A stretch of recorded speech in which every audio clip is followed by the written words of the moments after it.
Hello friends, good afternoon. তোমাদের আমি বলেছিলাম খেতে যখন বসবো আমার দুপুরবেলার লাঞ্চের যে ডিশটা আমি তোমাদের সামনে অবশ্যই তুলে ধরবো। রান্নার সময় দেখিয়েছিলাম তোমাদের কি কি রান্না করেছি।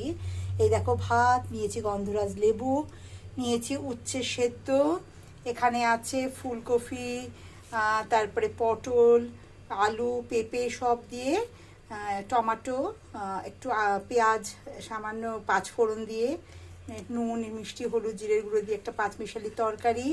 এখানে আছে মাছের মাথা দিয়ে ডাল, আজও একটু করে নিয়েছি, আরেকটা মুড়ো ছিল দিয়ে মাছের মাথা দিয়ে ডাল করেছি। আর এটা কিন্তু মুগের ডাল না বন্ধুরা, আমি আজকে মুসুরির ডাল দিয়ে করেছি মাছের মাথা দিয়ে। আর এখানে আছে এই যে পোনা মাছ, এটা একদম পাতলা কালো জিরে কাঁচা লঙ্কা দিয়ে, আর এই যে আলু দিয়ে, ঝিঙে দিয়ে, একদম পাতলা করে, একদম পাতলা ঝোল, গরমকালের একদম পাতলা ঝোল, শরীরের পক্ষে ভীষণ উপকারী বন্ধুরা। একদম এই ঠান্ডা থাকে শরীরটা, এখন আর তেল মশলা দেখাই যাচ্ছে না এত গরমে।